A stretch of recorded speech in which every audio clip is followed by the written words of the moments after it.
bagaimana Bani Israel tu pindah pergi ke Mesir. Sebab kata ulama, Bani Israel ni memang asalnya letaknya duduknya di mana? Di kawasan Jerusalem, di Palestin sana.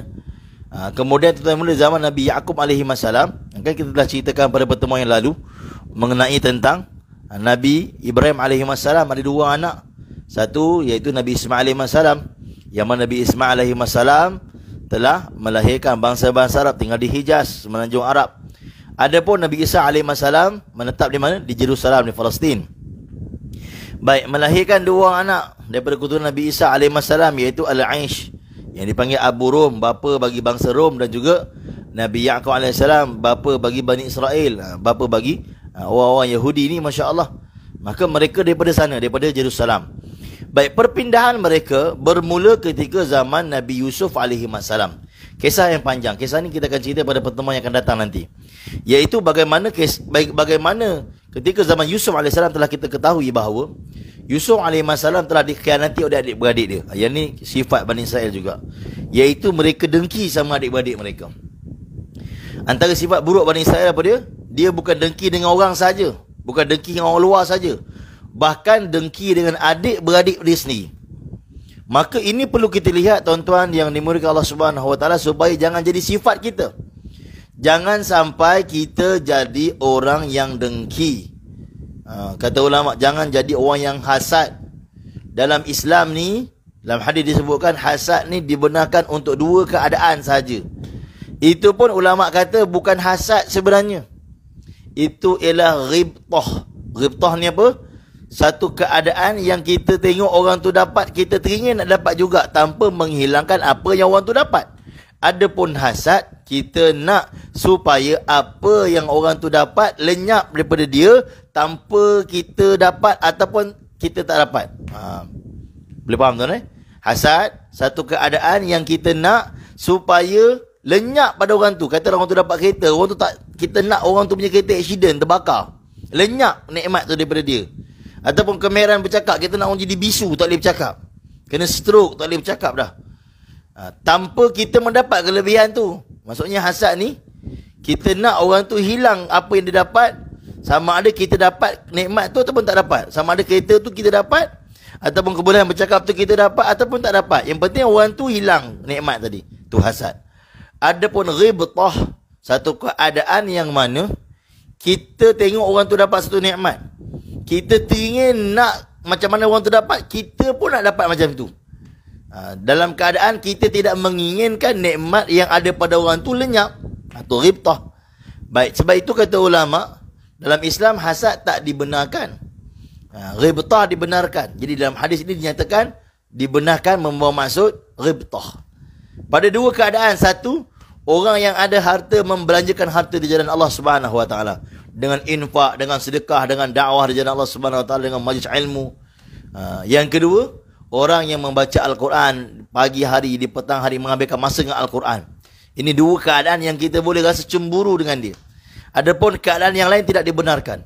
Maka sebab itu tuan-tuan yang mulia, jangan kita ada sifat hasad, jangan ada sifat dengki. Apatah lagi pada adik-beradik kita. Sifat Bani Israel, mereka dengki dan hasad pada adik-beradik mereka sendiri, sehingga kan mereka telah buat satu perangkap, satu keadaan yang menyebabkan Yusuf alaihi salam telah ditolak ke dalam perigi. Ini kisah yang panjang, nanti kita akan cerita pada pertemuan yang akan datang. Baik, sebab itu kata ulama, Jibril alaihi wassalam, satu malaikat yang mana makhluk Allah yang Allah Ta'ala cipta begitu besar, begitu pantas. Bahkan Jibril ni ada kepah, ada sayap.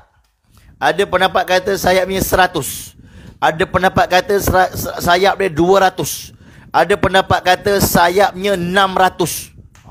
Dua sayap dia kalau dia buka, tutup timur dan barat, utara selatan. Bayangkan, subhanallah. Ni Jibril alaihi salam.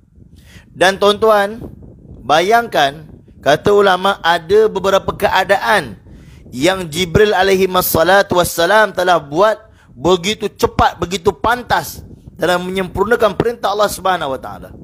Dua keadaan. Satu, keadaan ketika mana baginda Ibrahim alaihi salam, iaitu atuk Nabi Yusuf. Ni kita cerita tentang Nabi Yusuf kan, iaitu moyang Nabi Yusuf alaihi salam. Kan Yusuf bin Yaqub bin Ishaq bin Ibrahim. Baik, moyang Nabi Yusuf.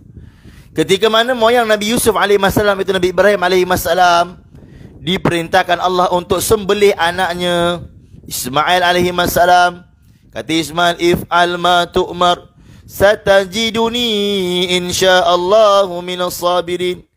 Wahai ayah, buatlah apa yang telah diperintahkan oleh Allah. If'al ma tu'mar satajiduni insyaallahu minas sabirin. Engkau akan dapati aku di kalangan orang-orang yang sabar. Subhanallah. Maka ketika itu kata ulama, direngkahkan cerita, nak disembelihlah Ismail alaihissalam. Nak disembelih. Bila nak disembelih Ismail alaihissalam, ayah dia telah asah pisau tajam-tajam. Ni kita cerita ni juga kita kan ceritakan pada pertemuan nanti ke depan nanti. Nak hampir-hampir raya korban nanti kita cerita insya-Allah. Pisau tu begitu tajam kata ulama, hingga bila diletakkan pada batu terbelah. Nak begitu tajamnya pisau tadi. Dan Jibril alaihissalam pada ketika itu berada di langit yang ketujuh. Langit yang ketujuh. Masya-Allah. Allah perintahkan Jibril alaihissalam tatkala Ibrahim alaihissalam meletakkan pisau di tengkuk anaknya untuk disembelih, Allah perintahkan, wahai Jibril, sekarang pergi ambil kibas daripada khazanah aku. Daripada khazanah Allah. Dan kata ulama, kibas itu datang daripada peristiwa korban anak Nabi Adam satu ketika dulu, Qabil dan Habil. Seorang letak kibas, seorang lagi letak sayur yang busuk. Tanda penerimaan korban pada ketika itu, pada zaman itu. Dengan cara Allah Ta'ala sambar dengan peti, menunjukkan Allah terima korban itu. Maka kibas itu dah disimpan dalam khazanah Allah Subhanahu Wa Ta'ala. Baik. Dan Allah perintahkan Jibril untuk pergi ambil dalam khazanah Allah. Dan turun ke bumi. Dengan segera gantikan apa tuan-tuan? Ismail alaihissalam dengan kibas. Tuan-tuan bayang. Kata ulama, Jibril alaihissalam ini dengan penuh kerisauan. Walhal mereka tak ada perasaan kan? Kenapa? Kerana diperintahkan oleh Allah. Dia khawatir, dia takut, dia tak dapat sempurnakan perintah Allah. Bayangkan tuan-tuan. Bila Jibril dapat perintah dengan cepat dia bergerak. Ulama kata bayangkan bagaimana satu malaikat yang mana bila diperintahkan oleh Allah dengan penuh kerisauan, dengan penuh kerungsingan, dia memikirkan, khawatir, dia takut tak dapat sempurnakan perintah Allah. Hari ini kita perintah Allah kita buat biasa je, macam tak ada apa-apa. Jibril alaihissalam tu yang mulia dengan pantas, dengan cepat, segera terbang pergi ke khazanah Allah. Dalam ternak, di dalam khazanah Allah, dia ambillah kibas tadi, turun ke muka bumi. Tuan-tuan, langit ni tuan-tuan, langit pertama nak pergi langit kedua 500 tahun perjalanan kata ulama. Langit kedua nak pergi langit ketiga 500 tahun perjalanan. Tuan-tuan boleh bayang bagaimana keadaan Jibril alaihi wassalam punya kecepatan, punya kelajuan dia. Daripada langit ketujuh dia terbang pergi ambil dalam khazanah Allah kibas, terus berdezuk turun ke muka bumi dan mengalihkan Ismail alaihissalam, gantikan dengan kibas. Ni tuan-tuan, masya-Allah. Yang kedua, keadaan yang berlaku. Dia banyaklah kisah ni, tapi dua kita nak cerita, iaitu zaman Nabi Yusuf tadi, masya-Allah. Ketika mana adik-beradik tiri Nabi Yusuf alaihi wassalam tolak Nabi Yusuf ketika kecil dalam perigi. Ditolak dalam perigi, masya-Allah, apa berlaku? Bila tolak dalam perigi, Allah perintahkan, wahai Jibril, pergilah sambut Yusuf alaihi wassalam. Jibril kata ulama ketika itu berada pada langit yang ketujuh, dengan cepat, dengan pantas telah turun terbang tuan-tuan, masya-Allah, menggunakan seluruh kelajuan dia, turun ke muka bumi menyambut Yusuf alaihi wassalam. Bayangkan daripada atas pergi ke bawah tu kan, berapa je dia punya jarak dia kan. Walaupun pergi dekat Arab ni memang dalam. Tuan-tuan tengok pergi dekat Arab ni memang pergi mereka dalam-dalam. Tetapi nak banding langit ketujuh nak pergi ke bumi tu, satu langit ke satu langit 500 tahun perjalanan. Bayangkan kecepatan Jibril alaihi wassalam, begitu luar biasa, subhanallah. Ni tuan-tuan. Jadi kisah tentang Nabi Yusuf itu tuan-tuan kita akan cerita pada pertemuan yang akan datang, tapi nak bagi tahu ini sifat dengki yang ada pada Bani Israel, iaitu mereka dengki bukan saja dengan orang luar, bahkan sama-sama adik-beradik mereka pun mereka dengki. Allahu Akbar. Dan sifat ini tuan-tuan yang mulia, kalau dalam diri kita, kita buang. Hari Jumaat yang mulia, kalau di antara kita masih lagi ada bergaduh dengan adik-beradik, maafkan tuan-tuan. Hilangkan rasa dengki. Kajian mengatakan bahawa ramai orang kena sakit barah, sakit-sakit yang kronik adalah kerana memendam perasaan dan tidak memaafkan. Memendam perasaan dan tidak memaafkan sama adik-beradik, sama keluarga menjadi asbab pendam itu, simpan itu, menjadi penyakit yang akhirnya menghancurkan dirinya sendiri.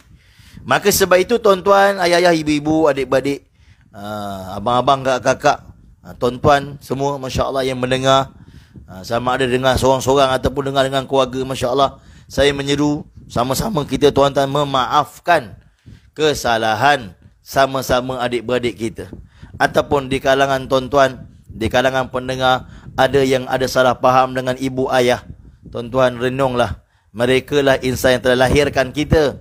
Maka tuan-tuan yang mulia, mungkin ada kesilapan yang mereka buat, kita maafkan kerana jasa mereka melahirkan kita. Tidak mungkin kita dapat balas, walaupun mungkin ada di antara kita yang tak dibesarkan oleh ibu ayah sendiri. Mungkin atuk yang besarkan, makcik yang besarkan, tetapi ibu ayah lahirkan kita itu tuan-tuan yang mulia, jasa mereka tak mampu kita balas.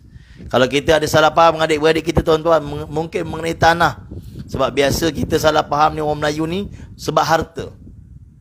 Maka tuan-tuan kita renung, fikir sekejap, berapa lama tuan-tuan yang mulia kita nak jadi macam ni? Berapa lama kita nak hidup kat dunia ni lagi? Harta-harta ni kita tak boleh bawa mati pun. Kita cuba pelan-pelan maafkan, sambil memikirkan tentang kesihatan diri kita juga. Kerana kajian mengatakan bahawa perkara yang kita pendam dan tidak memaafkan ini akan jadi barah, akan jadi penyakit yang akan membinasakan diri kita juga akhirnya. Maka sebab itu kita maafkan. Di hari Jumaat yang mulia ni, kita tenangkan fikiran kita, tarik nafas, selawat banyak pada Nabi SAW. Kita maafkan tuan-tuan yang mulia.